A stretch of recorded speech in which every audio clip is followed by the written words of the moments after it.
Okay, so let's start. Fine.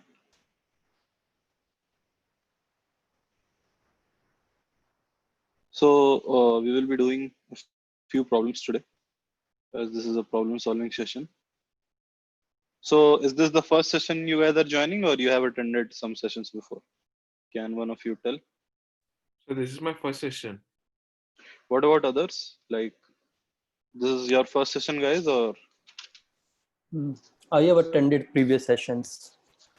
okay, problem solving or something else? Problem solving sessions. I think Prakhar used to take some of Okay, the sessions. cool.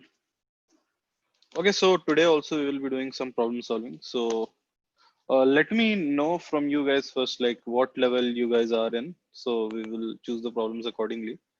So are you are you all from computer science background? How many are you? Is everybody experienced here, or you guys are fresh out of college?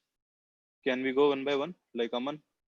Yeah, I am having experience and I am intermediate in data structure and How algorithm. how many years of experience? A total 8 years of experience. Okay, fine. Karan, 2 years of experience. okay, and you have computer science background, or uh, you're new to this? Hello. You too? New to data structures and algorithm, or you are intermediate? I'm just checking the everyone in the class to go ahead with the problems accordingly.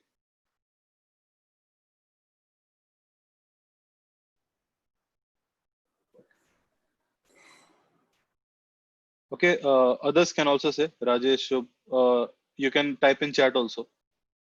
If anybody is like beginner level or everybody is intermediate, then we can pace accordingly. Sir, I'm almost around beginner level, I think. I don't have much experience over linked list, trees and graphs, those kind of. Even some algorithms I don't know. That is okay. Okay, so beginner, right?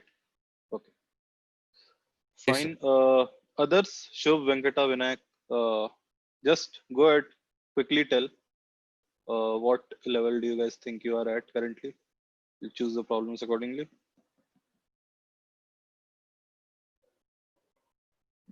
You can type in chat if you can't unmute.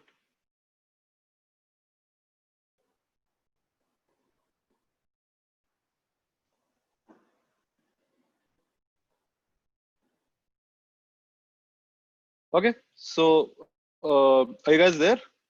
Venkata, Vinayak, Yes, sir. four 4 years. Okay. So you guys are, I assume, intermediate level as well, right? So let's see. DSA medium, fine. Rajesh. What about other? What about, is anybody left? Let me check. I think everybody has said. Okay, so I think most of the, I will keep it intermediate then. Okay, so that it's not too hard and not too easy. So let's start with one problem and we'll see how things go. Okay, so do you guys have lead code account? Yes, sir. Yes, I have it. Okay, so pasting the link. Anybody who does not have lead code account? It's okay if you don't have. Let me know if you don't have.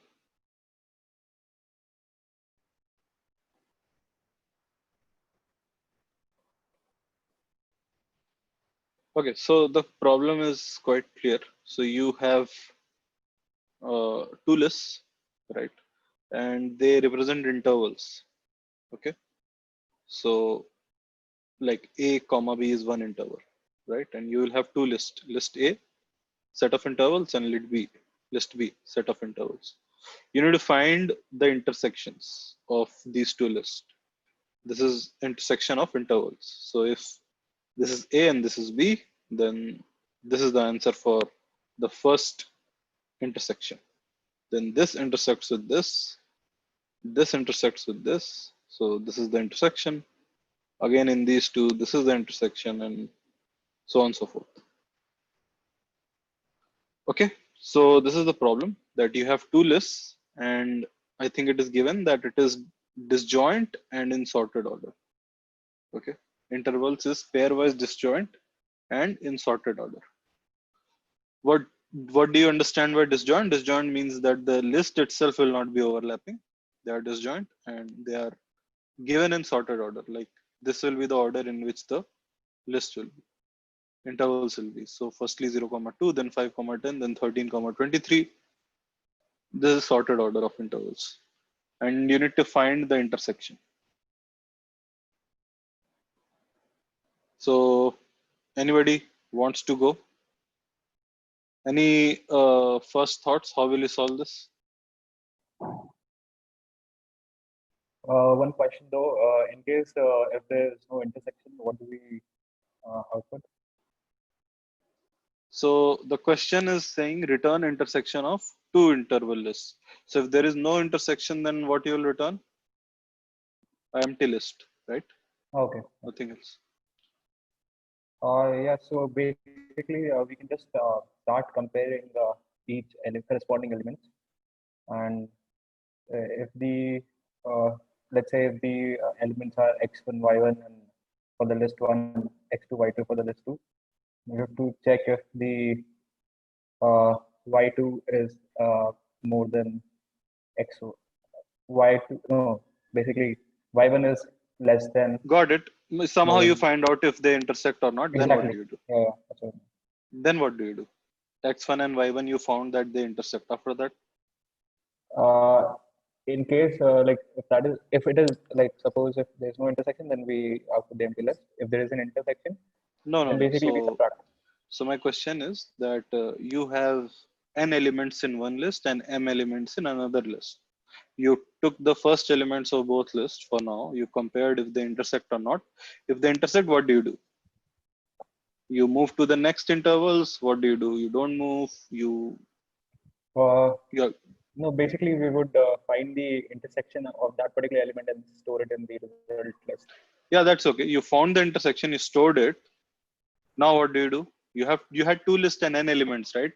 N and m elements in n elements in first list, m element in second list. You just took the first interval, let's say 0, 2 and 1, 2.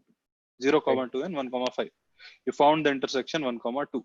Yeah, Now right. what do? Do So you go to 5, 10 and 8, 12, or what do you do? No. So we will basically it would be m times n. So for each element in one of the list, we would be comparing with other. Okay. Why the list is sorted? Why don't you use the sorted property? Why do you want to? Because since what do you mean by sorted in interval? It means that firstly it is that's why I focused on these two terms. They are disjoint and sorted, which means after first interval ends, another interval will start. So the sequence of numbers is always sorted. So if you find these two intersect, do you still need to compare every element of this with every element of this? So let's say you found that A and B don't intersect. Will you compare second element of A with first element of B again? Uh, we sh- we should check If like if first element, starting element of the first input A matches with the it should be within the range. For example, 5 comma 10 is the second element and 1 comma 5. So we will compare like the starting element if it falls in that range or not. So if it falls, like 5 is equal to 5, okay, 1 comma 5 and 5 comma 10, 5 is there. So here y2 x1 y1, and let's say it is x2 y2.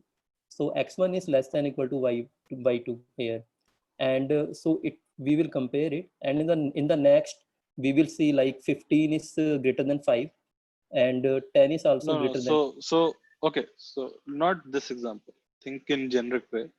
You are comparing first element of both the list. You find intersection. Let's say first case you don't find intersection. A and B do not intersect. What do? So basically, we keep checking only until we don't find intersection. So the moment we see that there's no intersection, there is no need to check for that element to other elements of the next second list. We can just skip to the next element of the first list and then start comparing. Okay, let me try to explain it a little better. Uh, because like if there are So- multiple comparisons, it won't make sense, right? So yeah, let me explain what I'm trying to say. So you have list A, okay, and you have, let's say here, 1,3, 2,8, and 9,11.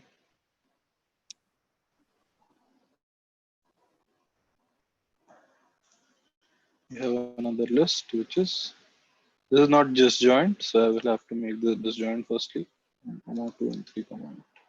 And then you have another list which is 5,7. And then you have, let's say, 10,15. For the sake of simplicity, what I'm trying to say, let's make this list A. This is A equal to, and this is B equal to. Fine. So now let's say you took the first element of A, you compared with first element of B. Do they intersect? No. So what do we do next? Do I move to the next element in B, or I move? So there are two things that I can do. Let's say iterator here is I and here is J. So if firstly I compared I equal to 0, J equal to 0. Now if they don't intersect, what do? I do I plus plus J plus plus both. Or we had one answer, right? That we will compare everything with everything. So 5,7 we will compare with all elements in this list. 10,15 will compare with all element in this. Firstly, let's try to understand what is the flaw in this. No flaw, it's fine. What is the optimization that you can do? Optimization. So clearly what I wanted to state is that let's say you compared 5,7 with 1,2. They don't intersect.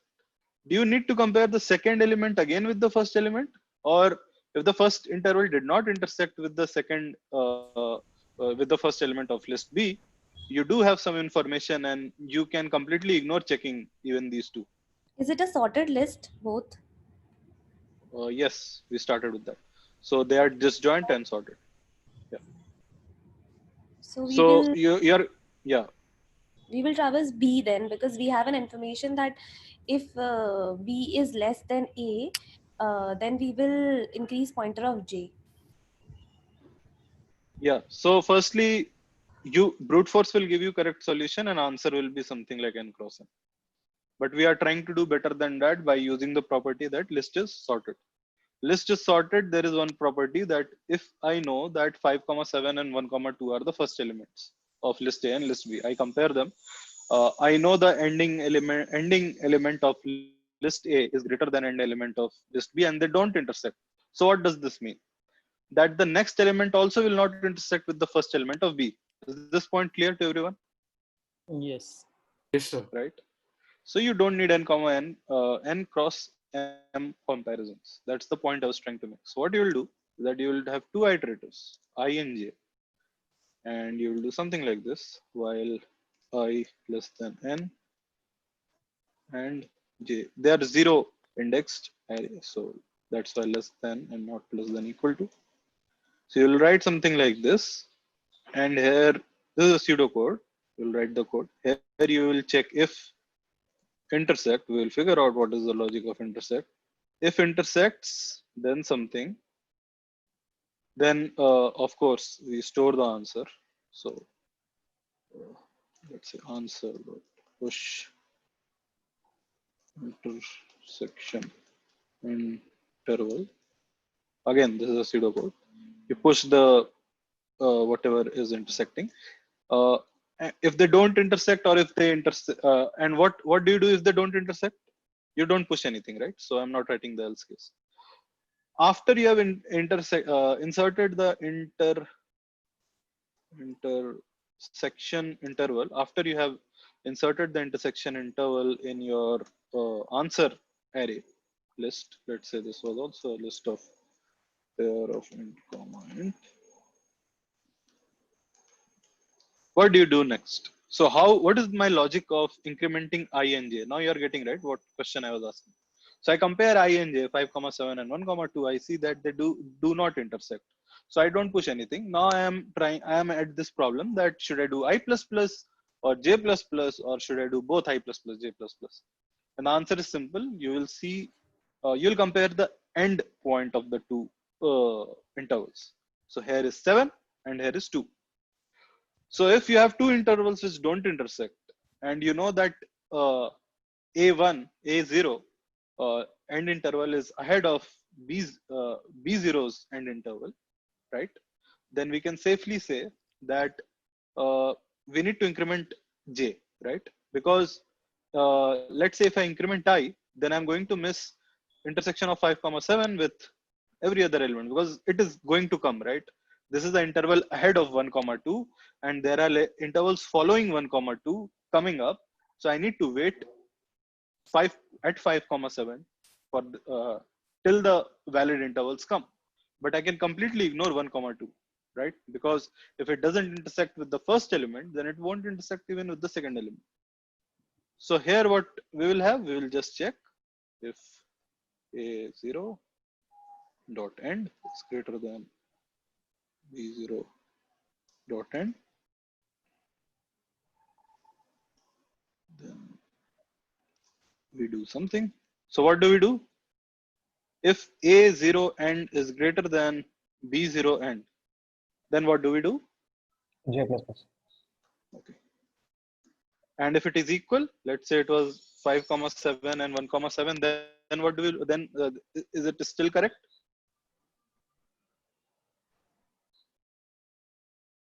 No, Why? we can take the intersection in this case. Yeah, so intersection got registered, that is fine. Now what you will do? You have to increment it still, right? Yeah. Intersects or doesn't Still we intersect. have to increment. Yes. Yeah, so now what you will do? So which is correct? I plus plus or J plus plus or But both? 1,7 and 3,8 is that a valid data? Yeah. So we will need to correct this a bit. Make sense now? Right. Right? Okay. Now tell. So at equality, what you will do? Is it still J plus plus is still correct, or so? Firstly, let's write what was decided, that if it intersects, then J plus plus. If it doesn't intersect, then sorry, if A0 dot end is greater than J plus plus, otherwise I plus plus. Okay, let's check if it still holds if I make this like this, something like this, or if I don't make, then it will come here, right? Let's see. So 5,7 and 1,7, I insert the intersection, which is 5,7, and then according to this logic, I go and increment I2. So I'm basically here, and I am here. Again, I see if they intersect or not. I see they do not intersect. Now I see that A0 dot end is greater than the end of this. So I'm going to increment this to here. Again, they do not intersect. I will see end is still of A comma 0 is greater. So I will increment this. And finally, I will get an intersection. Still, this is greater. So I will increment this to the end. It will get outside the while loop and you are done. So this looks correct or not? We'll miss the Makes sense? comparison of 5,7 with other elements like of B. Let's Like, focus on that. Why that's not needed. So you started with this, right? yeah. Okay. You got an intersection. Now we are deciding which element to increment. My point is either one you increment, you are not going to go wrong. Can anybody explain why? Before I explain, can you explain? Are you able to get why either of them you increment, you can't go wrong? If I do I plus plus at this stage, because the end element is same, right? So either of them I increment, it's not going to matter because the interval has ended, right? You can safely remove these two elements and now whatever answer you get it, right? Because they are Yeah. not going to intersect any further. Make sense? Yes. Does that make sense? Yes. The next element will be greater than, definitely. Fine. Yeah, so you don't need to. So that's it. This is the small 5-6 lines of code that you need to write. Only thing which is abstracted out is how to find intersection. So now let's discuss. How can you find intersection of? So this problem is smaller. So firstly, you need to break down the problem into smaller problems and then solve. So you have, let's make it a little more. Let's say, let's make a simple state. Let's make a struct. It's right there. Start and okay. Let's say this is a class intent or double whatever, and you have a list of this data type. Fine. This is list A and this is list B. So now you have so A0. This is basically a pair, right? Of anything. It can be X comma Y, and B0 will also be having a pair. Something A comma B. Let's see. So now my question is that A0 is a pair. Got it? It's no more an integer, it's a pair now. And B0 is also a pair. What will be the, how will you, what is the intersection condition? That's it, simple. A0 dot start, yeah, go ahead. Y more than A, Y greater than. Y, forget about this. Let's talk A0 dot start, A0 dot end so that, you know, Yeah, it's easier so for us to write code also when we are implementing. Yeah. A0 Go ahead. dot end is greater than B0 dot start. A0 dot end is greater than B0 dot start. Yeah. There is a case it might not intersect, and the example is, let's say A is 10 comma 15 and B is 1 comma 7, then A0 dot end is still greater than B0 dot start, but they are disjoint. Right. Does that make sense? Yeah. So obviously intersection, you have to bound it between two boundaries, right? So you need to see if a start is between, so like simple, if you simply see, then you should come up with something like this. This should be less than, this is one condition. I'm not saying this is all. This will be one of the conditions. This is, sorry, greater than equal to, and this is less than equal to. Is this a valid condition for intersection? We'll come to other conditions also, but let's focus on this. So I just picked one coordinate, which was A0 dot start. And I checked if start of A0 lies in between this interval. That's it, right? B0 start, B0 end. It is greater than the starting point of B0 and less than the ending point of B0. If the start is lying in between, I don't even need to look where the end is, because if the start is right in the middle of that interval, there will be some intersection. Does that make sense? Yes. Yes. What will be another condition similarly? Go on. Now it should be clear, right? A0 dot start should be in middle, so A0 dot end should also be. Yes. Another simple condition.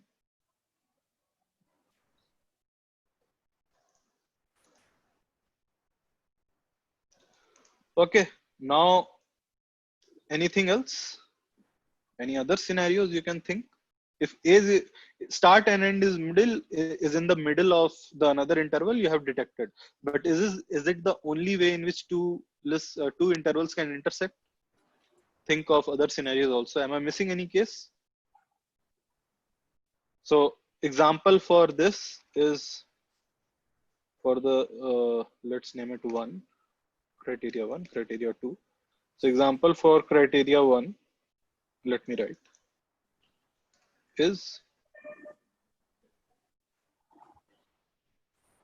let's just write it 1 comma 5.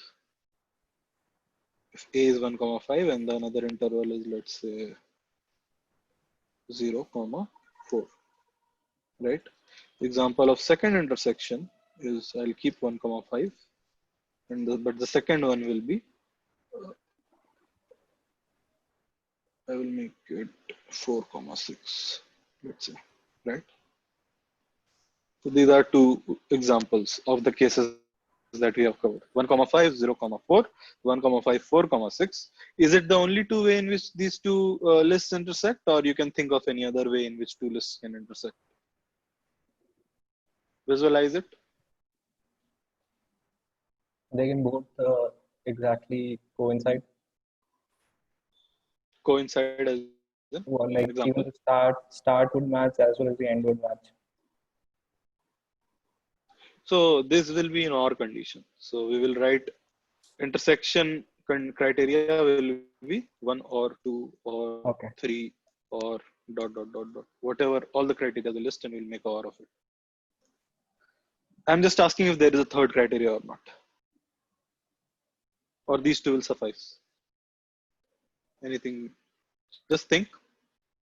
Remember, in an interview, you don't have much time for all of this, so be quick. I think it should suffice. Okay. These two conditions. Anybody else who thinks it will, who also agrees with this? I won't help here. I want you guys to think. So something which is completely like inside of it, I think that case. Absolutely right. Yeah, that's what we were missing.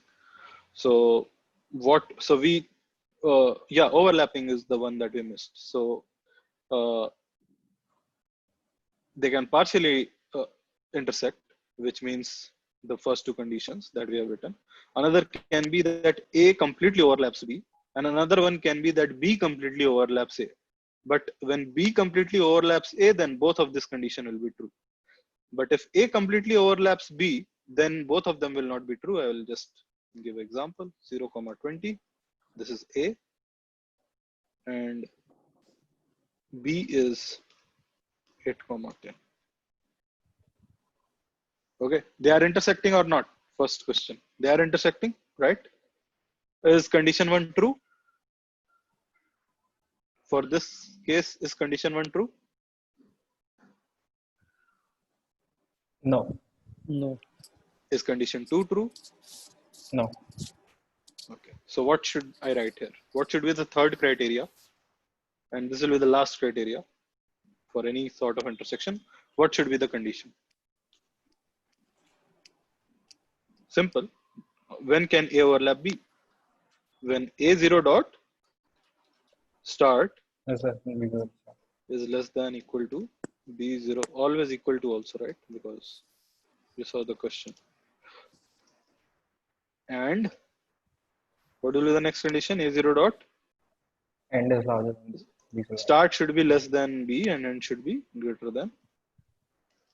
But can't we get rid of this condition if we do a initial check and just swap the values? Sorry, repeat that again. Suppose we have two pairs and we want to compare them. So we always take the pair A as the one which is like the smaller one and B as the one that is larger one. That would require them to be swapped, right? Yeah, you can. So the first two condition might suffice. Yeah, but you need to write that condition also, right? Yeah. How will it? You won't get that automatically. Still, you have same number of conditions. If you see, you'll have another if for that. Okay, so these are the three conditions. You can think of other ways. One of the simpler ways in which I would have thought it is rather than seeing when they intersect, see when they do not intersect. Turns out there are less scenarios in which two things do not intersect. Two things do not intersect only if A0 dot start is sorry A0 dot end is less than B0 dot start. Then it will never intersect. If end is less than B0 start, it will not intersect. Another condition is the converse of this, which is A0 dot A0. So this is when A ends before B starts, and another is A ends after B starts, which is A0 dot start is greater than B0 dot end, and that's it. So if you keep OR of these two statement and take a knot of this, then also you'll get end. This is simpler to do. Okay. So you'll take this So this is when they do not intersect, we'll take a knot of this and you're done. You will have this if condition should be the intersect. Okay. One more way to do this. Another way is obviously what we discussed. We'll do 1 or 2 or 3. That's it. And we will see. Now we'll see how to find out intersection. Any doubt firstly in both the two ways? Sir, I didn't get the third points. Your third point, a of 0 dot start is less than equal to b of 0 dot end, or is it start? Yeah, I wrote to start, I think. Sorry. Okay. Okay. Yeah. Okay. Any doubt till now? The converse is easier to understand. So also, because there are many ways in which two lists can intersect, and there are only two ways in which they cannot intersect. So that will be easier. But yeah, easier said than done. Logically, people will think like this, and there is a huge probability of missing out on this. So make sure you cover all confirmed cases. Now, having said that, now how you will find the intersection interval. So you know if they intersect or not. If they intersect, you need to find the interval which is intersecting. How you will find that? This is simple. 1, 5, 0, 4. I want the intersection interval is 1, 4. Oh, For 1, 5, this is 4, 5. So what is the criteria? we can say Max like of max first of and first, min of yeah, second. min of second. Max of first and min of second. Simple. And then, so I will not write that. So I think everybody is clear. So that's it. So about this, and this is the code. These are the three conditions. You push max of this, min of the end. Okay, so the input was a 2D matrix. So 0 is the start and 1 is the end, and they are sorted. I'm not doing anything. Created a solution vector. These three criteria in OR. If they intersect, then max of the start, min of the end criteria condition, which I said, I haven't put an offset here. You put or don't put, your answer will be correct. And you just return the solution and you can just submit to pass all the test cases. Any doubt in this question? Anybody has any doubts? Any clarifications? You can use whatever language you want now that you know the solution. That's up to you how to implement. It's fairly simple also. Yeah. The Go complexity ahead. is the max of mn. Yeah, I would say it's order of, let's see if there is any, yeah, max of a dot length comma b dot length. Okay. Which is thousands, I would say complexity is order, maximum 1000 iterations. Oh. Yeah, not maximum 1000, I think it's n plus m, right? So 1000 plus 1000, 2000 at max. Yeah. Because you keep one and other one can move. Yeah.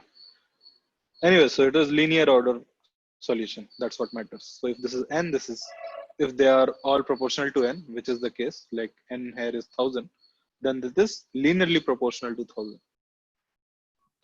Any doubt before I move from this problem? Any questions? Is the level okay, or should I up the level? Okay, by the way, interesting thing which I didn't mention, these problems you have to solve in from when I say the problem statement till you write the last colon or the last brace has to be done in approximately 30 minutes. Like I'm being generous with 30 minutes, but yeah, max 30 minutes. So this is also one thing. So you have to think about the logic in 10 minutes and then spend 20 minutes writing the code. In this case, this is a very simple problem. You can solve it in much less time. But even if the problems get hard, generally expectation is that you will solve it no matter what in half an hour. So usually you should divide 10 minutes in thinking and 20 minutes in coding. Okay, you can solve any problem in 3 hours or one day, but interviews only last for 30 minutes. one problem 30 minutes. There's generally two problems in 1 hour. And I'm talking about top 4 companies, right? Amazon, Microsoft, Google, Facebook. So you need to do it in half an hour, one problem. And frankly speaking, there are companies. Okay, let's take names. So in Facebook, in 45 minutes, you have to do 2 problems. In that 45 minutes, 15 minutes go away in introduction and all. So in 30 minutes, you have to do 2 problems. It's 15 minutes, 2 problems. 15 minutes for one problem. That includes writing the last colon correctly. And that also includes the time when he's explaining the problem. In 15 minutes, you have to be done. Okay. But this is the catch. Make sense? 15 And this minutes is true for doesn't Google seem, also. yeah. It's For not. Google also. That's Yeah. the problem. That's the problem. So in 15 minutes, whatever. This is one of the very easy problem. I'll go to next problem. Here also expectation will be in 15 minutes you are done with the code. Let's say you take 20 minutes. The next problem you have to solve it in 10 minutes. So it's very brutal. So I can't emphasize more on how much practice is needed. So thinking of solution is also hard, but that's kind of taken for granted that you will come up with that.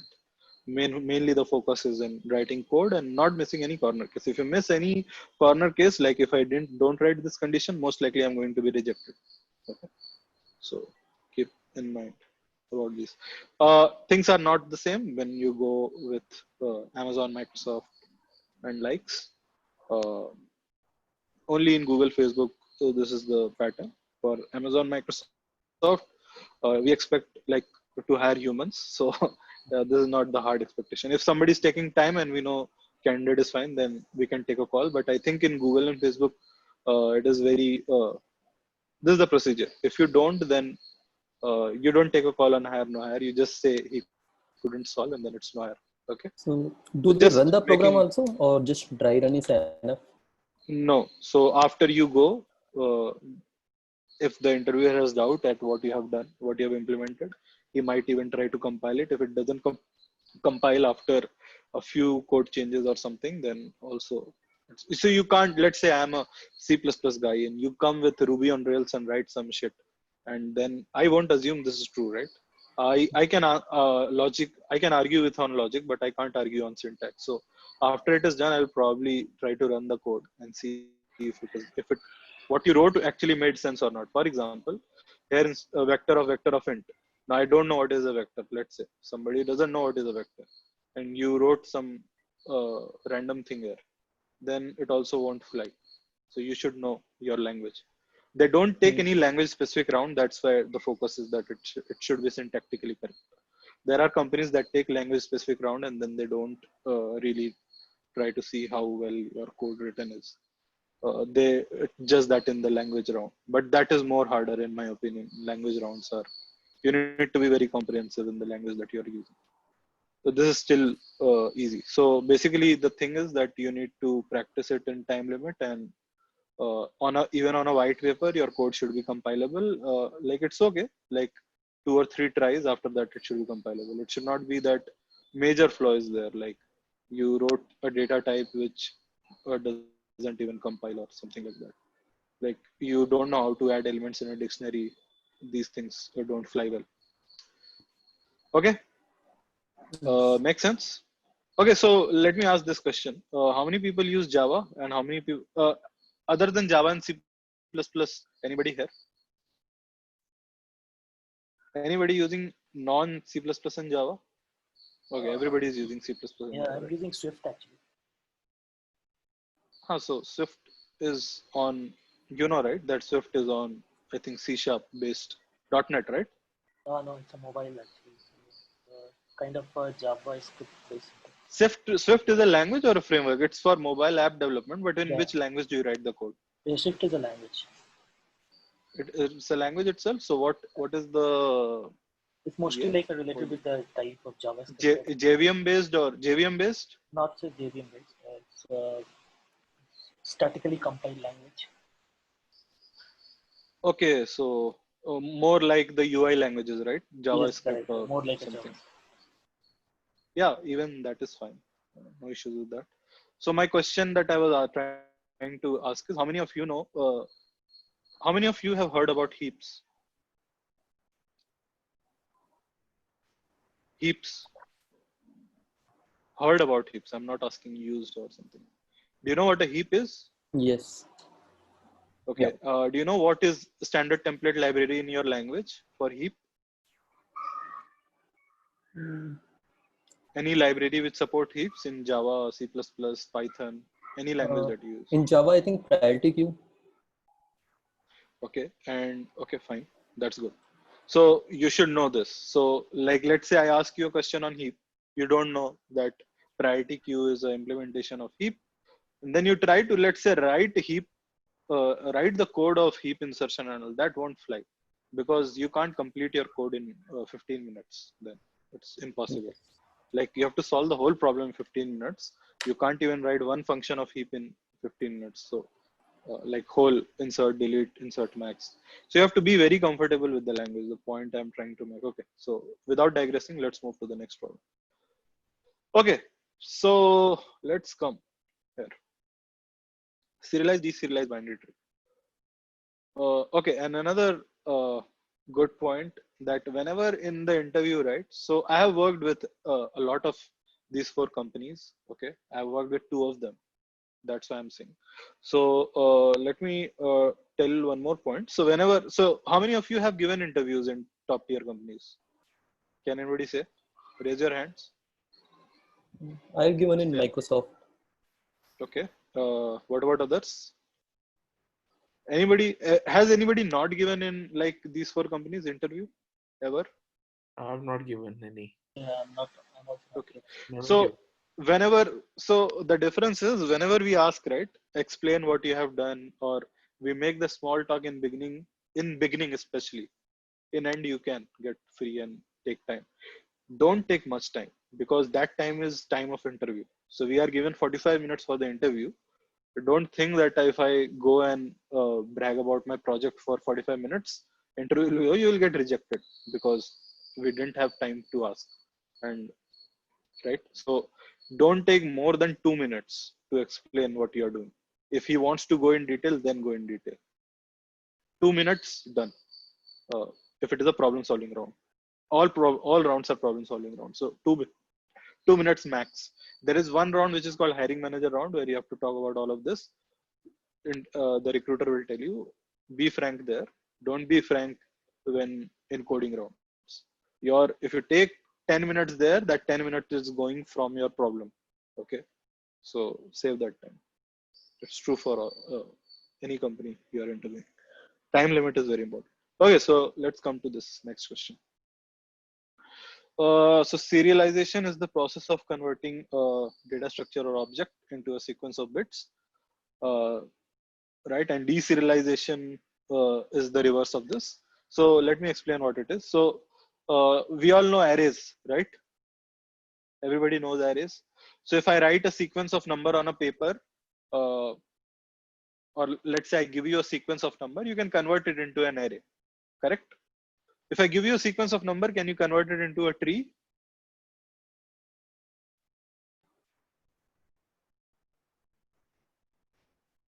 Let's say I give you 1, 2, 3, 4, and I ask you to make a binary tree with 1, 2, 3, 4. Can you make a unique binary tree with this? Not unique, it's not possible, but we can make. It's not, yeah, it's not possible. But if I give you 1, 2, 3 and ask you to make a list, it will be unique list, right? Yes. Not true with other data structures like a tree, for example. This is for tree. So what do you need in a tree to uniquely identify? Firstly, I need to know, is it a binary tree? Is it a ternary tree? Is it a n-ary tree? So this is for binary tree, right? First question answered. So the problem statement is that, let's say, how can I give you an input so that you can uniquely construct only one binary tree out of it? Only one. Okay. This is the problem statement.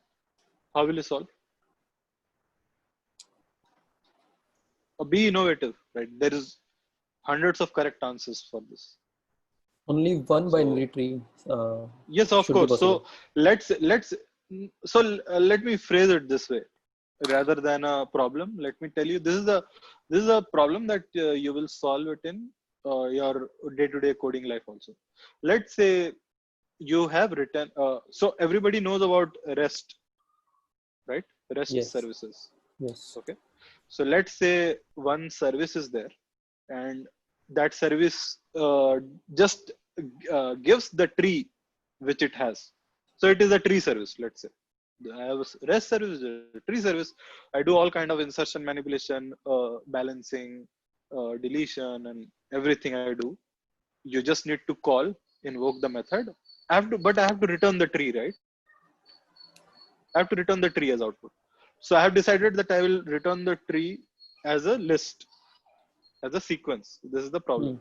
I have to return the tree as a list, and I have to return in such a way that I give the tree that I have in my RAM. Right? I need to return that. I can't return a random list and then you have hundreds of possibilities of making a tree. I need to return this tree only. This is the exact structure of the tree. Like one should have two childs. A left child has no children as a leaf node. Right child has two children, and both the children of right child are leaf nodes. Exactly this structure has to be reconstructed. That is the service.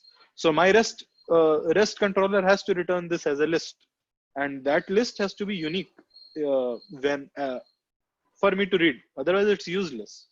I can draw multiple, then it's of no use to me. So this is the problem of serialization, deserialization. How many of you have used JSONs? Give me a shout.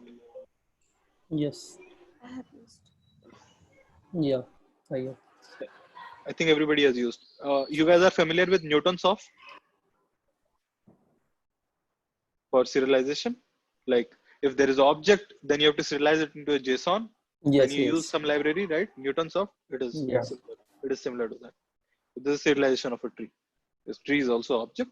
So you are just serializing this object. So imagine how Newtonsoft would be doing this in day-to-day life when you are serializing that small subset you are solving only for binary tree. Now let's come up. So problem statement is clear. I need to return a list which can be uniquely reconstructed back into the exact tree for which I serialized. So good thing about serialization, deserialization, let's say I have a tree, I serialize, and then I should have a function called deserialize. When I call deserialize on the serialized tree, then I should get back the same tree. So this is the idea that you have to write serialize, deserialize. So if I call deserialize inside, let's say I call serialize and pass the root of the tree, then I should get back the same tree. What I mean is, if I call serialize, deserialize here. So what I'm doing, I'm trying to serialize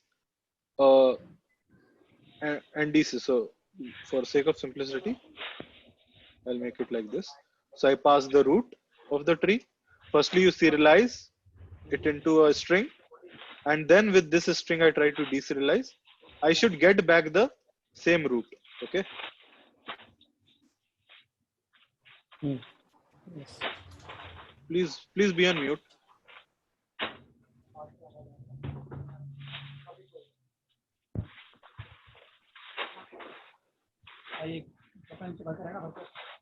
Sanket, can you be on mute? Okay. Okay, so this should always hold and the other way around should also hold. So what is the other way around, which I was writing? So I'll just write here. So if you give me a list, I deserialize it into a tree and then I serialize, I should get back the same list. The list is a string here. That's a catch. That instead of returning a list, this list you have to return like this string. Okay. Firstly, any doubt in the question?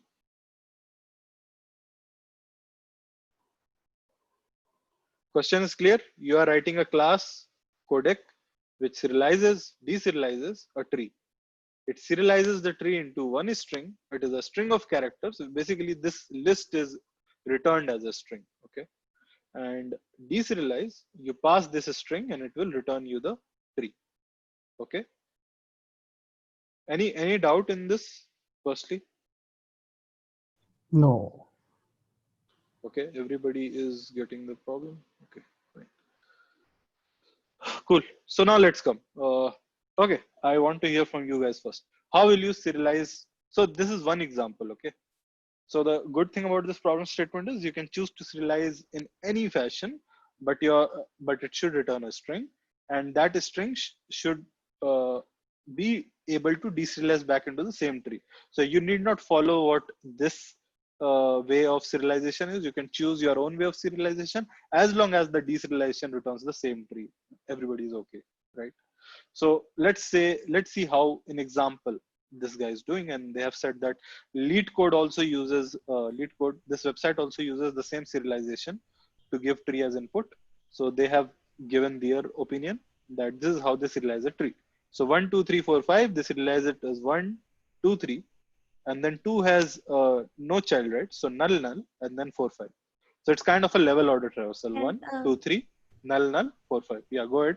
Can we go with brute force approach like normally when we do in order, pre-order, post-order processing in tree? So the same way can we traverse and create a list, and then we can say that this is the. If I give you an in-order traversal of a binary tree, can you reconstruct the tree back? Yes, what will be we can. what will be in order traversal of this tree? 2, 2, 1, 2, 1, 4, 3, 5, right? 4, 3, 5, right. Now, in how many trees can you reconstruct from this in order? 2, 1, 4, 3, 5. Like I can think of around 10, 12 trees I can construct. First is 2, 1, 3, 4, 5, all left childs. That's also valid. Second one, 2, 1, 3, 4, 5, all right child. One of the representation is this. You are getting it, right? There are multiple trees that I can generate from the in-order traversal. Basically, our question is, it should be like we can generate only one tree when we Yes, that's what I'm saying. The It has to be unique. construction would be if it is a BST, right? The in order. If you have a BST. It's not a BST. It's not a. Let's not digress. No, but in case if it is a BST, then we can do unique reconstruction, right? Incorrect. What is other than in order? Anything you would have named, it was right. Oh, And we will come to that. Traversals, yeah. Pre-order, post-order will, but in order will not. Okay. Let's not go there. Let's focus on binary tree. It will be, otherwise we will digress a lot. Yeah, for binary tree, can anybody tell? So in order won't suffice. It is very clear. In order will not be able to give you the same tree. What other technique can you use? This technique works. So let's focus on what these guys are suggesting. They say that level order traversing. Yeah, that's what I was coming to. So they say that 1, then the second level left to right, 2, 3.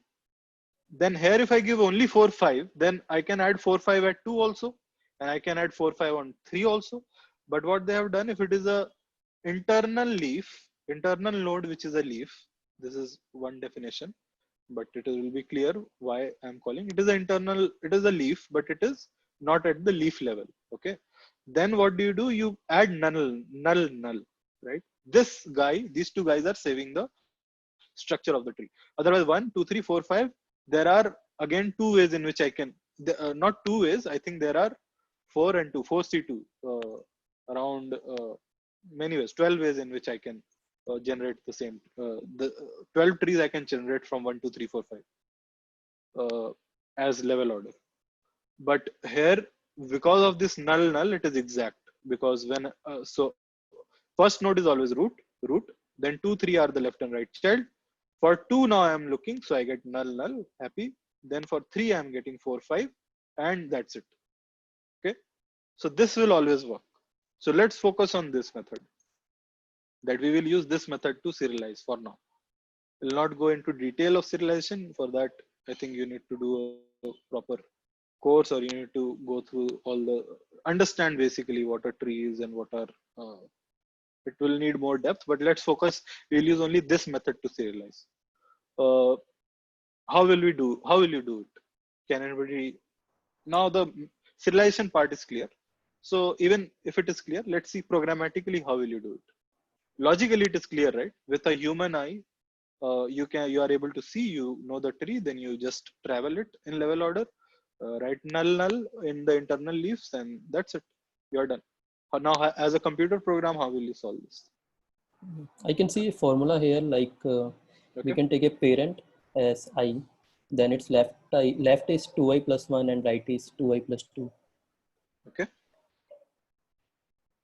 So, yeah, So go ahead. for example, Go ahead. yeah. Yeah, in this example only. Yeah, go ahead. Elaborate. Yeah. So one is at index 0. So its left element will be 2i plus 1, that is array of index 1, and 2i plus 2 will be 0 plus 2, 2 array of index 2, that is 3.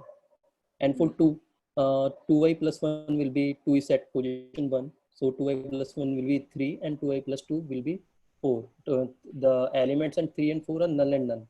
And same for the other elements, like 3 is at position 0, sorry, 3 at position 2, then 2 Got it. plus 1 will be 5. I'll tell. So this is a different method of serialization. I'll give an example. Even we can do one thing, because it is a level order traversing itself. So but there is a change that if the leaf node doesn't have any child, so it should be null. So we can just traverse the loop tree and check that if it is a leaf node, so we can add null to it, and then normally we Okay. can level order. Yeah. Let's first focus on this. Please give me a serialization of this tree with the method that you all understand.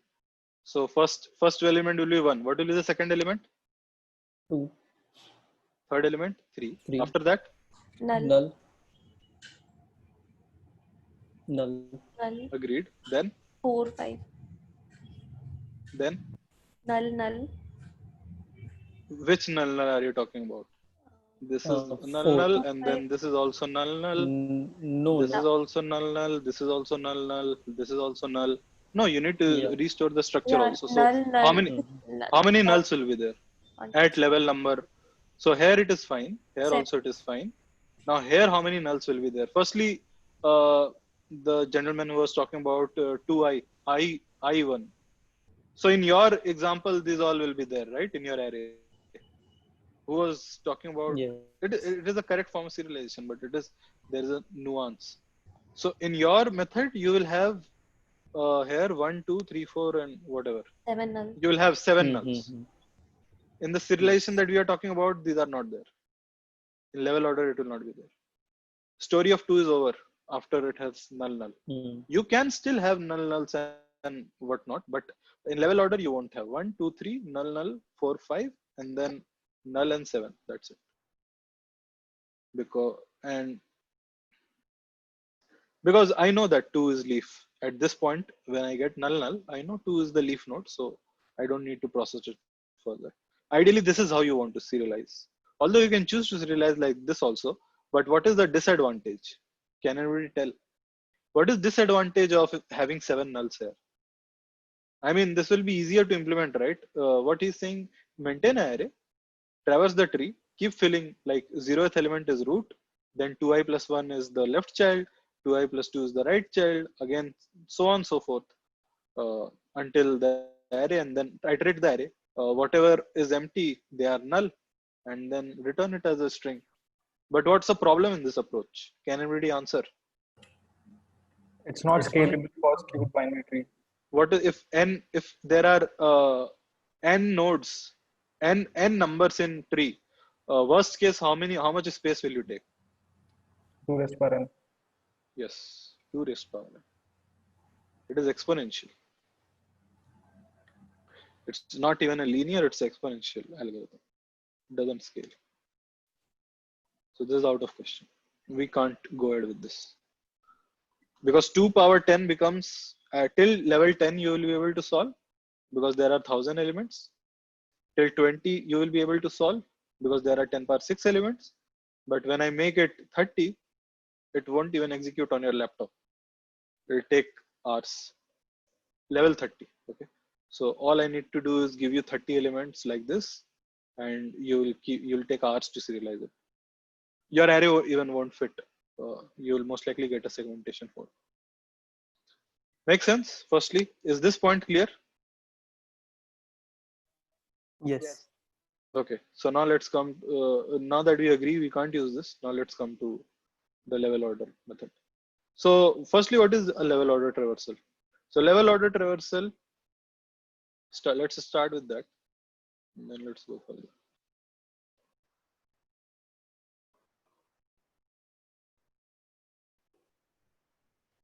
So level order traversal is simple, that each level you just travel and keep writing it from left to right. So level order traversal doesn't say to write null. So I would, level order traversal is 1, 2, 3, 4, 5, 6, 7, 8, 9, 8, 11. That's it. This is a normal level order traversal. But when you use a level order traversal to serialize something, then we need to make something to it, because this can result in multiple possibilities. Like this will also give the same level order traversal, right? If I move this 9 here, then also it will give the same level order traversal. I can play around with the structure of tree, and that is the reason why we have to come up with null. So now let's get back to the problem now that you guys understand. So now let's try to focus here. So now how will you serialize? Simple question. How will you serialize?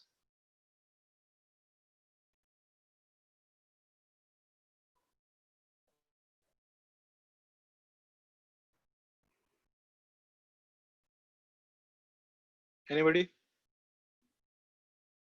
How do you do a level order traversal? It's a small tweak in level order traversal. That's it. Anybody knows? Yeah, go ahead. While doing level order, first of all, we can change tree itself. Like if leaf node is there, we can add null to the leaf node, and then normally we can do level order traverse. It's always null, right? A leaf node definition is that it's left and right child will be added as child's data will be added as null. So you don't make change in the tree. Basically, you make. So that's why I'm asking. How will you How do you do a level order traversal? Let's start with that. We use a queue. Yes. Push the first element, root element in the queue. So let's try to push. So what is the first element? 1, right? Yeah. Pushed. Yeah. Then what is the second? Then what do we do? Then we pop the element, each element, and then push. So you pop 1. Yeah. Okay. So let's do step by step. So you push the root, which is 1. Yeah. Now this is your queue. Then you have a while loop. While queue is not empty, first statement is q dot front x equal to q dot front q dot pop, right? Yes. Basically, you pop the first element and read what the element. So what is the first element right now? So your queue was initialized with the root, right? Root of the tree. Yes. Now you are inside the while loop. You pop the first element. The first element of the queue is 1. Correct? So you get 1. Now what do you do? Then we push left and right. You push the left and right child of the element that is popped back into the queue. So you push 2 and 3 back in the queue. So now what elements are there in queue? After I push 2 and 3, what elements are there in queue? 2 and 3. Only 2 and 3. So okay, let's not digress again. So 2 and 3 are there. Now again, same while loop, it is a while loop, right? So while loop ke andar kya hai? While loop ke andar, firstly condition is while queue is not empty. First statement, x equal to q dot front. Second statement, q dot pop. Then you have q dot push, x dot left, q dot push, x dot right, while loop over.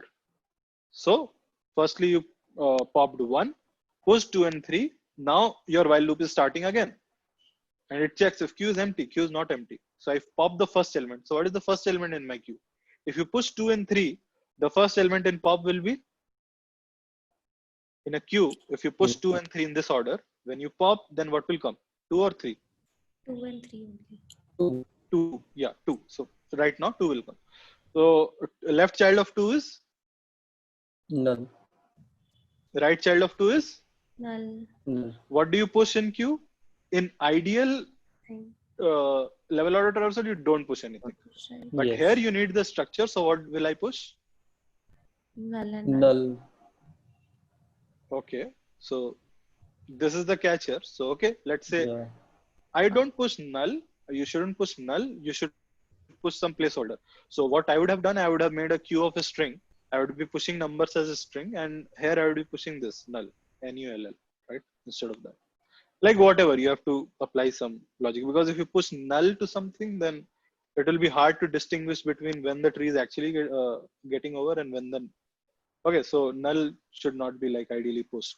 Also, if you have a queue of integer, you can't push null, right? Null is not an integer. So Yes. you have to think. So I would have gone with queue of a string and then push null as a string. Okay, so I pushed null twice, right? Okay, now what will I pop? So now what does your queue have after this step? What elements are Uh, in your queue? 3 and null and null. 3 null and null. So what will be popped out? 3. 3. So now 3 x equal to 3 q dot push 3 dot left q dot push 3 dot right. Yes. So now elements are null null 4 and 5. 3 has been pushed. So you have written 1 2 3. Okay. Yes. Now you do a q dot pop. What do you get? Null. I do null dot now I get null, but I want to. So when I get null, I actually want to push its left and right child. So I would have gotten a null pointer exception, right? So what will I do here? So we will put a condition. If it's null, then we will not push left and right. So this makes me understand that your queue should not be a string, queue should not be an int, queue should be a tree node pointer. It should be of the queue data type inside that should be of tree node pointer because you are doing a left and right lookup also. So when you get x, you do x dot. So a string won't work. So you have to have a pointer. Now pointer can be null, which is fine. So when you get a null pointer, you don't try to push the left and right child. Make sense? So I don't push anything for this null, don't push anything for this null. Then I get 4. Okay. So at 4, what will I do? Pop 4 and print it. Left, right. No, left no, and left, right. right. Again, null will go. Yeah, next null element and will null. be 5. Yeah. Again, null will go. But at the end, you are seeing trailing nulls are not there. Now, my question is, are trailing nulls needed? Like 1, 2, 3, null, 4, 5, and then 4 nulls. Ideally, this is what your algorithm will give. My question is, are the 4 nulls at the end needed or not? No. No, not needed. Not particularly needed. You can ignore it, right? If the list is over, I'll assume when I'm deserializing, I will assume it is null. Okay. So I would have done, I would have pushed 4, 5, null, because I don't really know when the tree is over, right? Do you know when your tree is over? If you just have the root of the tree, there's no way to find out, right? That the children of 4 will come as a trailing level because 5 can have a child, and then it will be super critical for me to have force null. Does that make sense? So as soon as trailing null will come, we will end up that, right? No. How? My question, you won't know that these nulls are trailing. Nulls of 4 and 5 are trailing. How will you know this? You will only know after you see the list, right? Okay, I have 1, 2, 3, null, 4, 5, and then 4 nulls. So now I will remove these 4 nulls. This is the only way you can do. While traversing the level order traversal, you don't know that 4 and 5 are the last level of the tree. Do you know this or not? Just answer this question. No, right? You don't know. If there was a 7, let's say. We can maintain a count if we know height of this tree, and if we maintain that count. But then you will have to write a process to get the height of this tree also, right? So you don't complicate it. Just push null. Let's follow the same algorithm. 1, 2, 3. Then I'll push null. Then 4, 5. Then I'll push null. It's okay. Your time complexity is same. It's still order of n. It's just some constants are added towards the end, right? If you do analysis, it is fine. Now what you will do after you serialize this, you get rid of the extra nulls at the end. So you can write a function where you pass this list and then you can trail the trailing nulls. Okay, you can remove the trailing nulls. Now is this part clear till now to everyone? Like you guys are able to get it? Okay, that means you want to say you want one more extra level, and that level all null child will be inside in the list, and after that list will be the. No.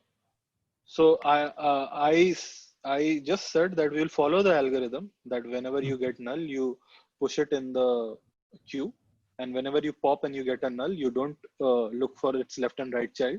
That's it. If you follow this, then you will not get this list. You will get 4 nulls extra, which will be of this 4 and 5. But I want to save space in my serialization. Hence, I will call one more function to trail out this space, trail out the ending nulls. Is it clear Okay. now? Okay. Yeah. So I'm not doing anything special. I'm just following the algorithm. There is no way for me to know that the last 4 nulls were needed or not. I will give you a very simple example. If this 5 has a left child 7, then what will be the serialization? Can anybody tell? 1, Add 2 a null null. Yeah. 1, 2, 3 null null. After that, 1, 2, 3 null null, 4, 5. 4. उसके बाद 4, 5 null null null 7. If 7 is the right child of 5. yes. So now your 3 nulls were critical, right? So you don't know. So at 4 and 5, I don't know whether the nulls will be of use or not. So that's why it will be there in the serialization. And the only way to get rid is at the end of serialization, travel from the end of this list and remove the trailing nulls. That's it. Now, how will you deserialize it? Let's come to the next problem. With this list, how will you generate the tree? We will traverse from first one, which will be our root node. Okay. And then the second node will, if second node is not null, then it will be the child node of our root node. Even if it is null, it will be child node of your. Uh, If 1 is there, after 1, if it is null is there, then also null is your child, right? Matlab it has no left child, it will mean. 2i plus 1, 2i plus 2 still holds as that we would. Doesn't hold. Null. Null It ke liye won't nahi hold. karenge. It won't hold.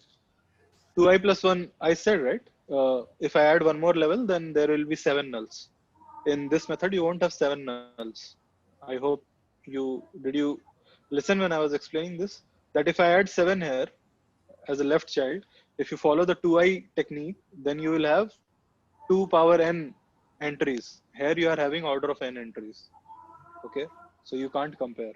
2i plus 1 won't work because if I add a 7, then you will treat 7 as child of probably 2 or 4. If you go with that logic, you can try out. Right, got it. Makes sense? Yeah. Okay, so answer is again you have to do a level order traversal. There is no any other answer. So firstly, you create root node, which is the first element of the list. You create the root node, push it into the queue, then write a while loop while q is not equal to empty. Do a q.pop. So what do I pop? I pop the root, which is having 1. I see the next element, which is 2. I will see next 2 element in the list whenever I pop, and it is a non-null node. I will do root.left equal to 2, root.right equal to 3, and I will push root.left and root.right back in the queue. Okay. So now again my while loop will start. I will pop. I will get 2, and I will. But my iterator is at the next 2 element will be null and null. So 2.left will be null. 2.right will be null. Again I will pop. I'll pop 3, but my iterator is at 4 and 5, and then I will do 3.left equal to 4, 3.right equal to 5. Make sense? Is it clear? We will not get null pointer exception here when we will try to add 2.left as null and 2.right as null. 2.left equal to null will give a null pointer exception. Why? Because we never add right in a leaf. A leaf itself doesn't have left or right. So like actually you do add. You do add. If you don't add, then that's incorrect. Yeah. That it will point to a garbage value. You have to add. It won't. So null pointer exception comes when you do null dot something. So if you try to, like, let's say I'm doing root dot left and root is null, then you will get a null pointer exception, because trying to access something that does not exist, because null pointer doesn't have any space allocated. So that is null pointer exception. Root dot left, if it is a leaf node, then root dot left and root dot right has to be initialized to null. That's the ideal way in which your tree should look like. If you leave them blank, it will point to garbage values. Okay, and if we are at last element, okay, 4 and 5, while doing level order traverse only, we have inserted 4 and 5, okay, inside in our tree. So like after 4 and 5, then also we need to add root dot like 4 dot left and 4 dot right as null and null. Okay, but as you said that we will remove all the trail null, then it can be a issue, right? Okay, okay. So let me answer your question. So let's go step by step. Okay. So when you were at 1, you added 2 and 3. When you were at 2, you added null and null. When you were at 3, you added 4 and 5. Till here, we are all on the same page, right? Yes. Till here, everything is fine. Tell me at this step, when I added 4 and 5, what is there in my queue? When initially it was 1, then I popped 1, I added 2 and 3. When I processed 2, I popped 2, and then I processed null and null. Do I push back null and null in my queue? No, Is there a need for me to push? I don't need, right? no. So I don't push. If it is null, I don't push. So you are right. You will have a check. You will do x dot left equal to whatever is here, whatever is here. But while pushing, you do check that if it is a null pointer or if it is a null pointer, you don't need to push it into the queue. This is a good example. Like 1, you push 2 and 3. For 2, you assigned 2's left and 2's right to null and null, but you don't push null and null back to the queue. It's not needed. So the next element that you pop is 3. Then you assign 4 and 5. And now only 2 elements in your queue is 4 and 5. Correct? Yeah. So now you pop 4.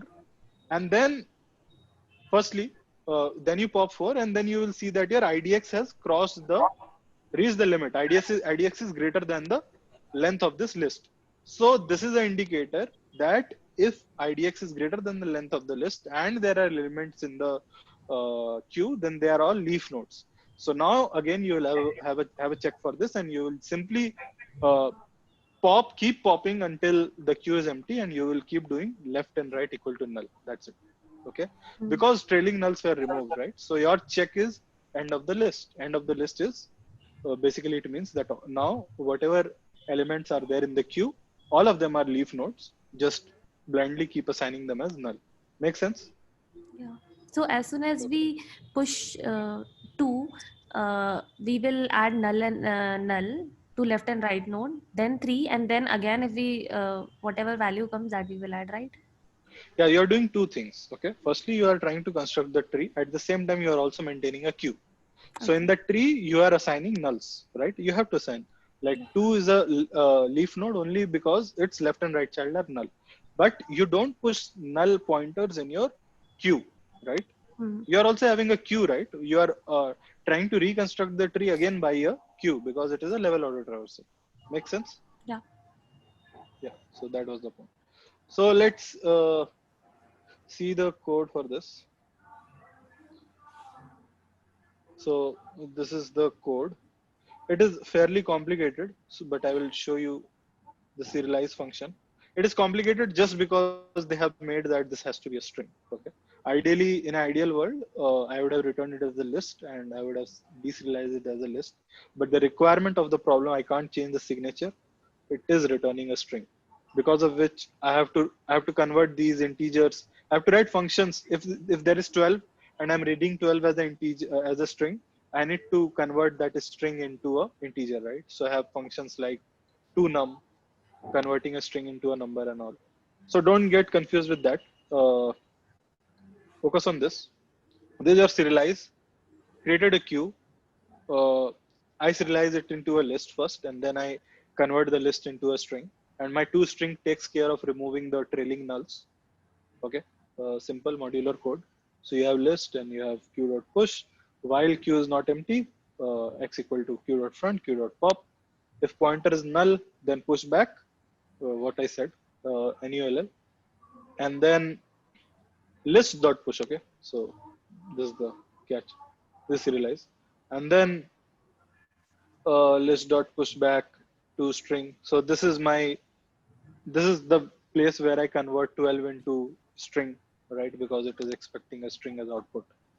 So I do a toString on my integers, and then do a q.push left and q.push right.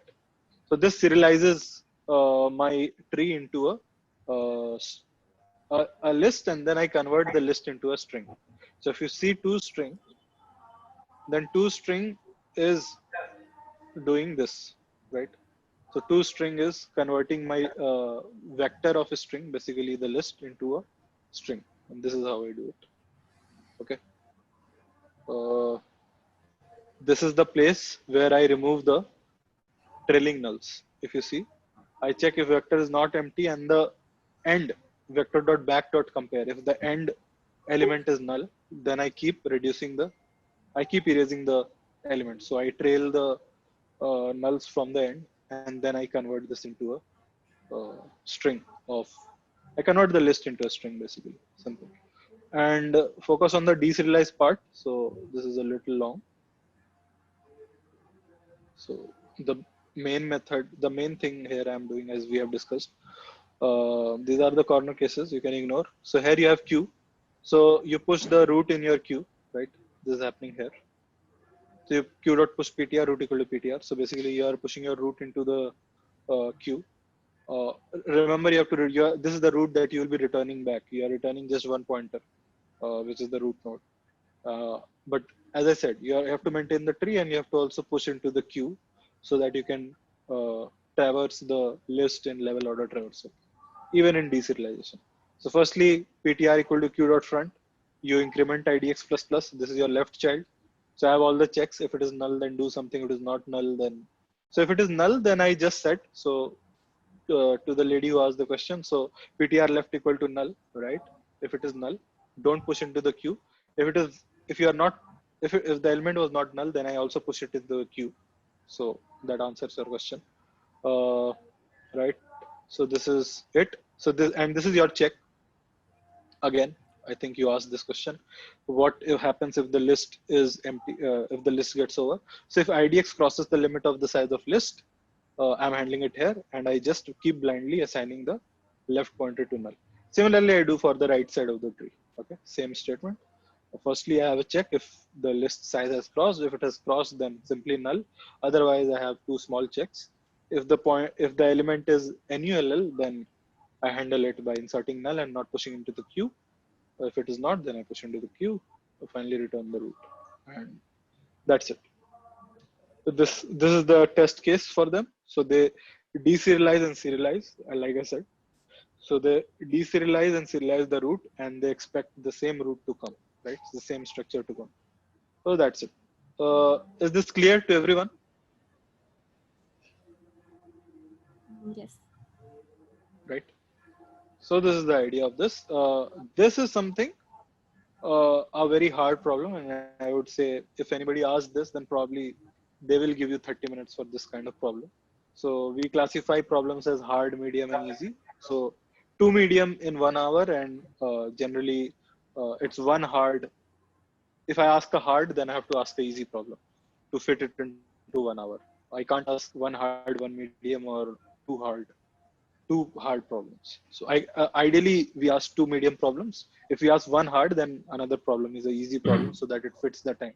Next problem, let's say you solve it in 10 minutes or something. It will be an easy problem. Okay, so this is the code for this. Is it clear to you guys? Is the technique clear? How you will serialize and deserialize? And this turns out to be one of the most efficient ways in which you can serialize, because the time complexity is order of n, right? Yeah. Any questions? One more way in which you would have heard you can serialize a binary tree is by writing in order traversal and pre-order traversal. Okay, and this is the method which I generally go for.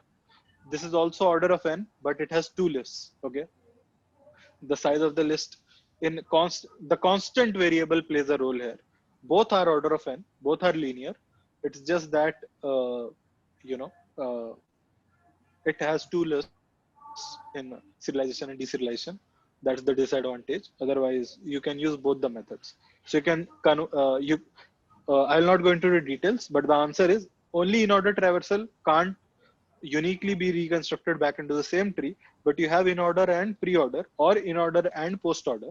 Basically, idea is one in order and either of post-order or pre-order. It boils down to a very unique tree. There is no other representation possible with one in order and another pre-order or post-order. So all of these we cover in the courses. So that will need a detailed understanding. But if this is the you serialize it back into two lists, and then you can deserialize the two lists into a tree. That is also possible. But remember, in this case, I had to serialize it into a string. This was the criteria. So we are better off with this method. Okay. Yeah. Somebody was asking a question.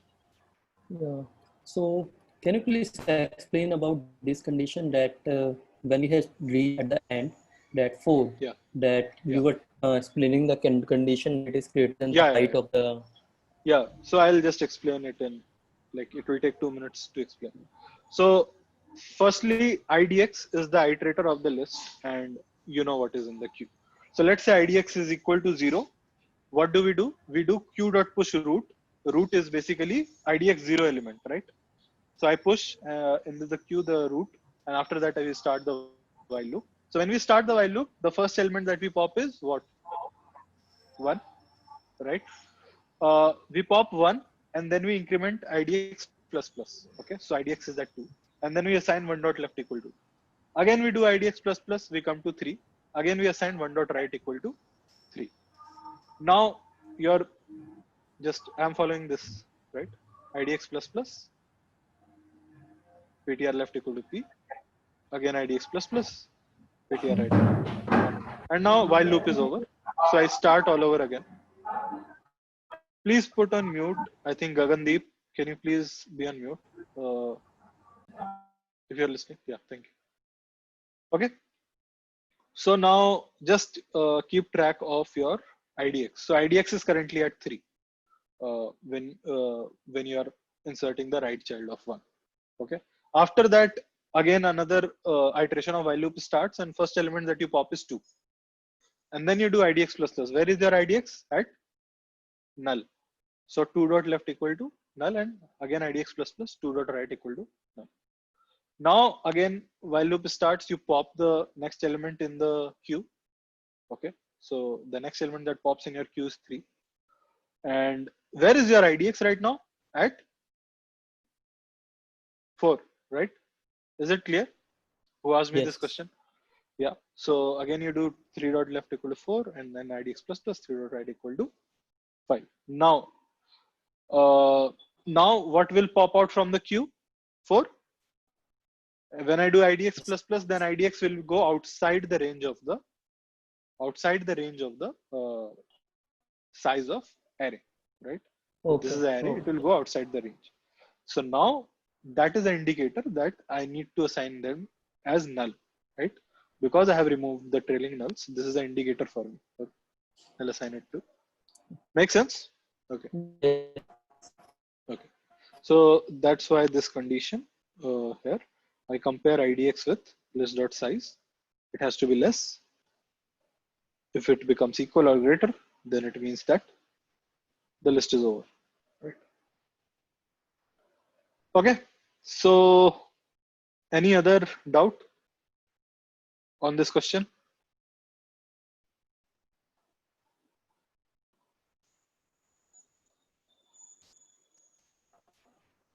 No, it's Any clear. doubt? Okay. Okay.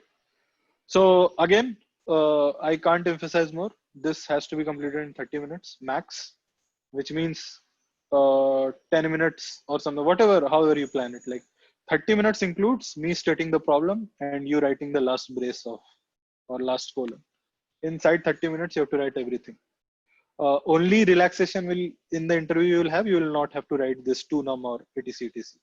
Because I had to follow this because I had a condition in this editor that I had to return a string in this method.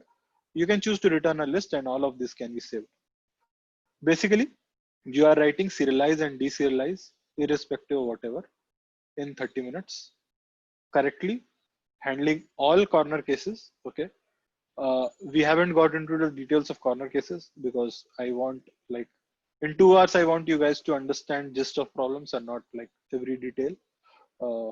Since I don't know like what everybody knows what, right? I don't know at what level everybody is at.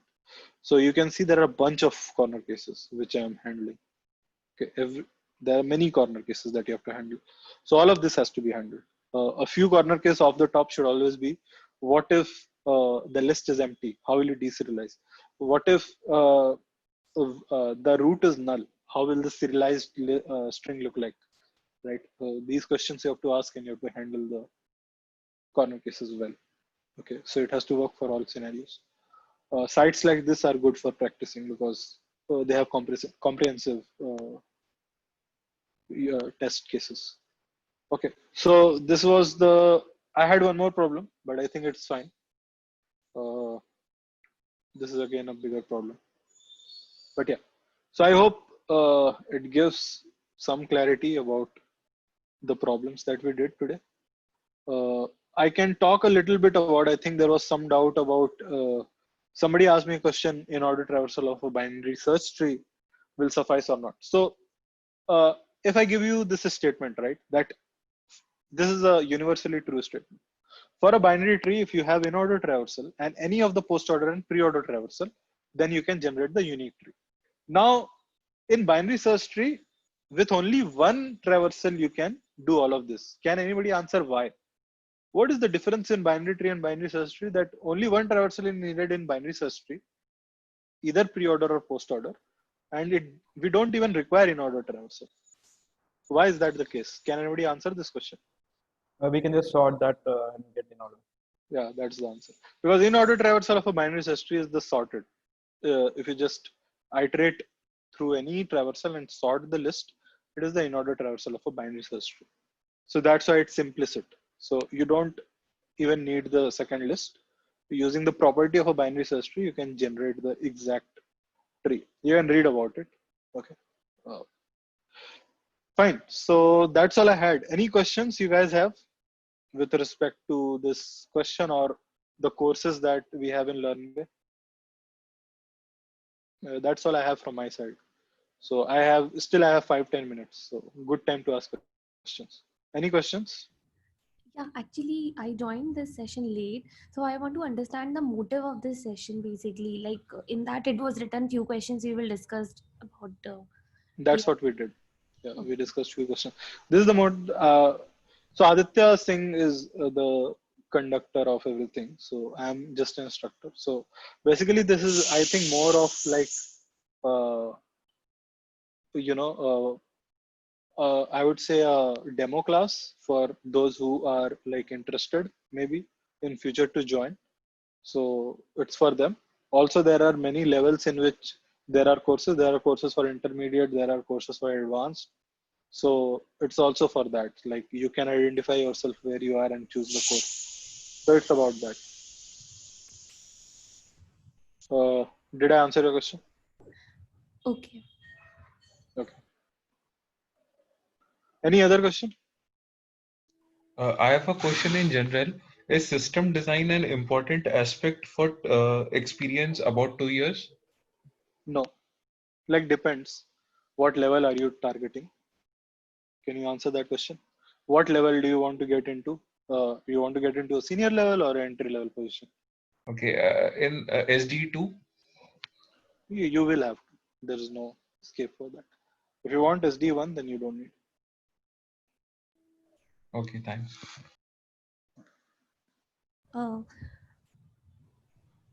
Google basically asked system designing for SD2 role because I No. was going through process, so they are much into algorithm. No. So you will have a system design round as well. So you'll have three coding rounds, one system design, one googliness, and that's it. Yeah, but that's just Google. Any other company also. If you are going for SD2, you have to give a design round. Otherwise, you will be hired as a SD1. You will be basically down leveled if you don't do well in the system design round. You will be offered an entry level position. Given the fact you do well in your coding rounds and not so well in the design round. Okay. Okay. Any other doubt which I can answer? Yeah. So in system design, online interview, like what do you prefer to use some tool like Lucidchart, or what is your preference for system design interview? Online what? Sorry, online interview. When you give an interview online, then what? I don't think. I don't know. I haven't tried interviewing online for system design, but generally, you don't really need to have some drawing tool to answer a system design. There's a misconception that people have that I see a lot of courses that people undergo, system design uh, in I think educative.io or something. So that is just to give you an idea. The real system design questions are not about drawing a square for a load balancer and square for a server. It's a little more than that. So if you give the interview, you'll understand, especially in these four companies. So the answer, the level is good. So that's why I keep saying. Otherwise, I know companies where you can just draw 4 or 5 boxes and that's it. They are looking for, but it's a little more than that. So I'll give you example. So you can be asked to write API design for a service, and there you will have to write you will start from the basic, like what do you think would the URI resource path look like, down to how the database schema would look like, and how you will be how you'll be breaking down into more microservices, something like this. And it might involve you writing pseudocodes, creating classes, uh, writing the members and everything. So it's a little more than that, to answer your question. Yeah. Aditya, what are the courses which you are taking in LearnBay? I have taken both actually. I take low level system design where I talk about object oriented design questions, which basically deal with design pattern, classes, how classes interact, how can you solve a problem by inheritance. Like these are basic concepts which we all know, but we don't know how to implement it in a real use case. There is something called design patterns, which is all about knowing basics of object oriented design. But very few people are familiar with that.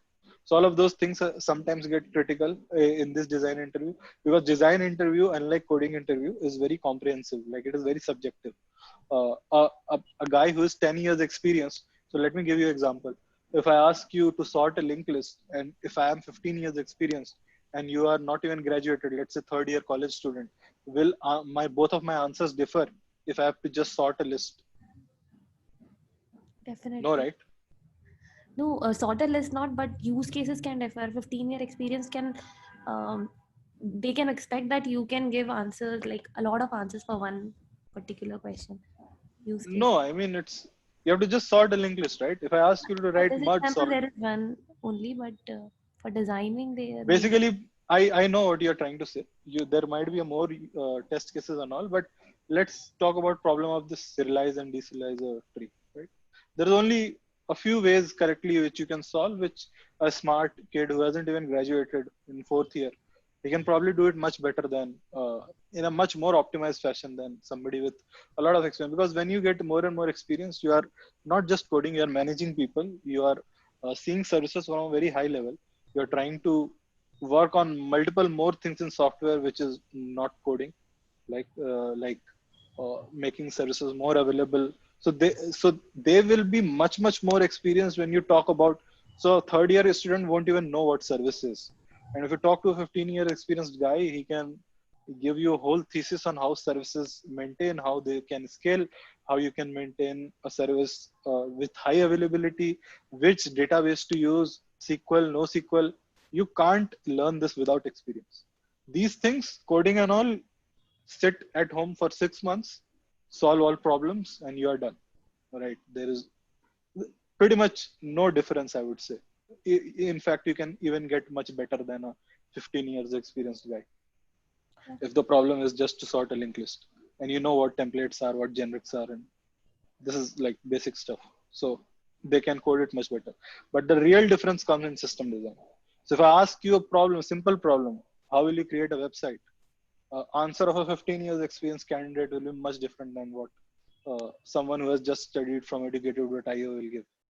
And it will be very clear to the interviewer that he has really done it or not, because there are so many things in a service, right? There are caches, there how you can decentralize it, what is sharding, what are databases, which form of databases will you use, how will you partition the database, what happens if the load increases, where will your database get hot, if your database is getting hot, what can you do, uh, what are caches, what are the different types of caches. You can all read about it, but you can read only to a level, but if you have practically done stuff, then it is very clear in a system design interview. It's not so very clear in a coding interview. In fact, in my experience, I find junior guys much more better in like solving problems than experienced guys. But experienced guys are really awesome in system design than lower experience. That's where the difference comes. So my point was that system design is much more than just reading stuff. I think it will come with experience. You can't really learn it, but yeah, there are some aspects of it which you can learn, like low level design, learning about object oriented. So that's why I don't take high level system design classes. I take low level system design where I teach what classes are, how inheritance works, what are design pattern, what is a singleton design pattern, what is abstract factory, what is a decorator pattern, what is a strategy pattern, what are the real use case where you use this, what is observer design pattern. So something like this. So these are something these are theory which you need to know. Just like in algorithms there is theory, so that theory you need to know, and then high level you will get with experience. You can also look it up online, but won't make much of a difference. That is my opinion. Yeah. So I had a question. Okay. Yeah, so do you have any idea like how the interview process goes for companies like Goldman Sachs and Towers?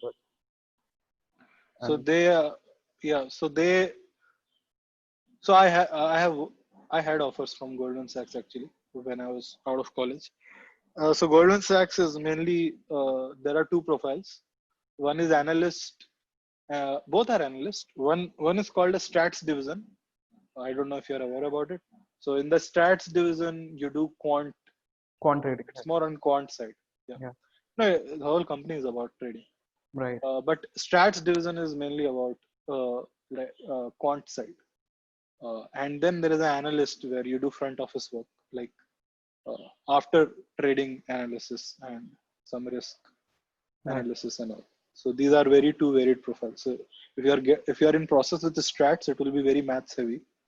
And if you are process in analyst side of things, then it is completely different.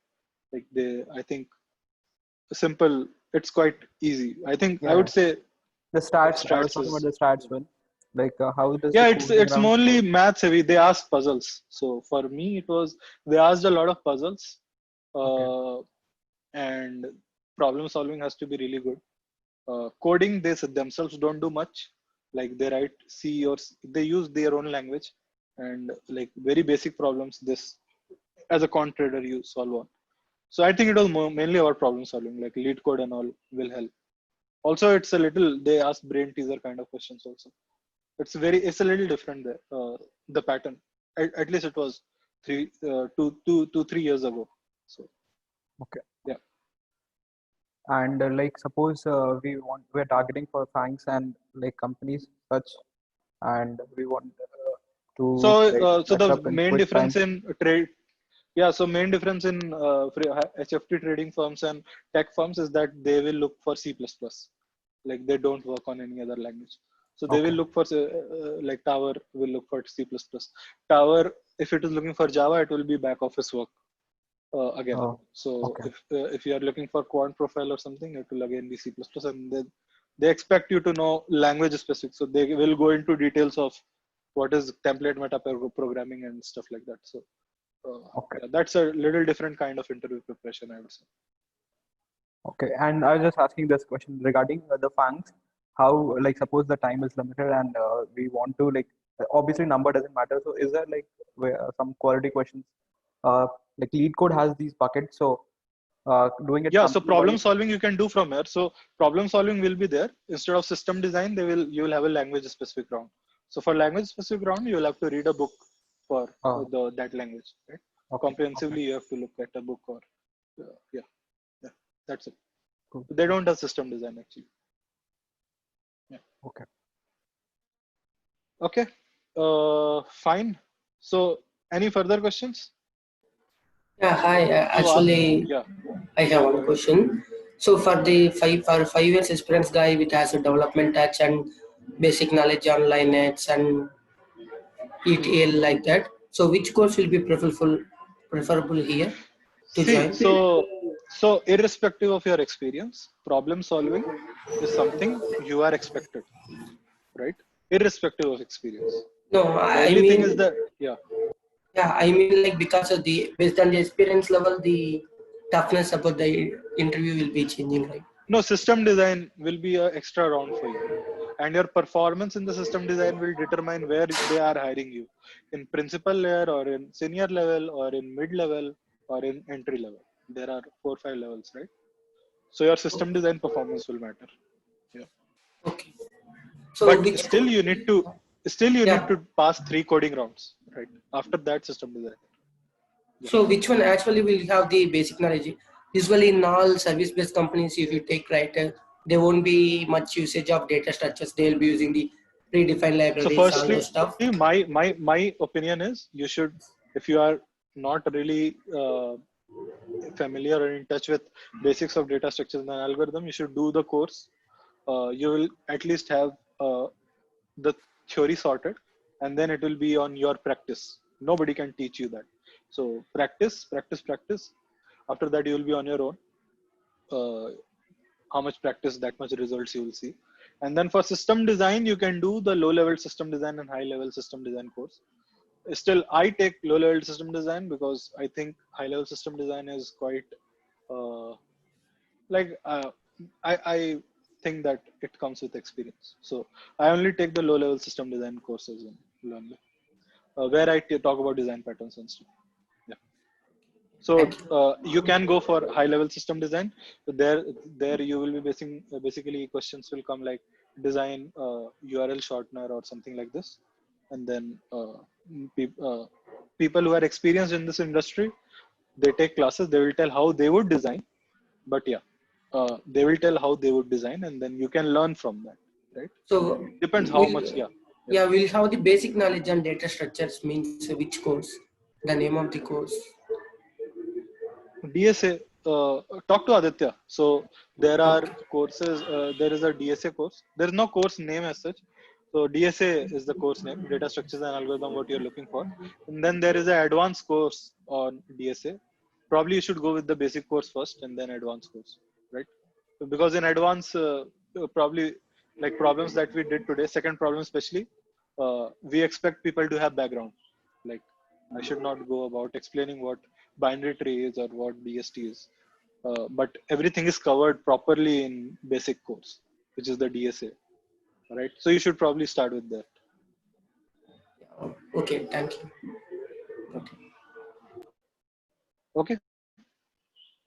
Okay, guys. As long as any more question? Yeah. I'm looking, means I have 3 years of experience, and I'm looking for a job change in Microsoft like companies, and I have prepared well for data structures. So shall I start the competitive programming or competitive means programming questions and system design as well to go to give the interview? You should start with Lead Code. My personal opinion, take a premium subscription. Start with Lead Code. You will have topics and problems based on companies, and once you are good with that, then you can start interviewing.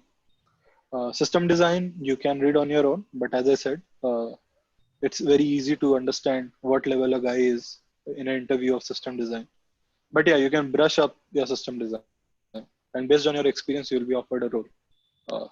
But yeah, at least if you are good in coding, you will be guaranteed some position, right? So because that's my opinion. My level is software developer 1, so I'm looking for software developer 2. So as you said earlier that for SG2 we need some experience for system design and design pattern. Yeah, so it depends on you, right? What knowledge you have, what experience you have. You will be offered your performance in system design will, how can I say, how your performance will be. So how you perform there will determine whether you are getting 2, 3 or 1, right? So for coding problems we should go for Lead Code or Hacker Rank. That's my suggestion. I find it much better. Interview Bit and Lead Code, that's my 2 for coding preparation. For learning and all, you can use any website. Like competitive programming is learning, I would say. Interview preparation is lead code. Right. So interview preparation was lead code and interview it are good. Okay, thank you. You should have a lead code subscription. It's worth the money, at least. This is my personal opinion. I've seen people do, matlab, with 2-3 months of lead code, do much better. Yeah. When will be your new batch will start? Like. So Aditya Singh will tell that. So he basically decides the batches timings and everything. So yeah. You all know, right, Aditya Singh? How do you came to this demo? I think you will have some contact person, right? Just contact that guy. They will link you to. They'll give you all the details about when the course will start, what is the fee and all, right? Okay. So that's all from my side. Unless you guys have any more questions, any last questions before I end? I have something in chat. Same question. So my DSA batch, when it is starting, you can ask Aditya. So he will tell when it will start. And let's see, sir, I joined in the middle. Okay. What is your name? Okay, so I am just an instructor. I think when you guys join the course, then we can introduce ourselves.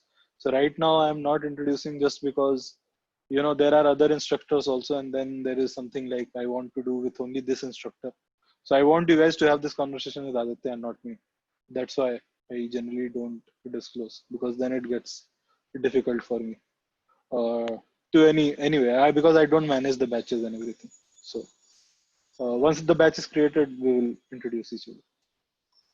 Okay, guys. So thank you. I'll end the meeting, and that's all from my side. Thank you. Thank you for joining. Thank you. Thank you.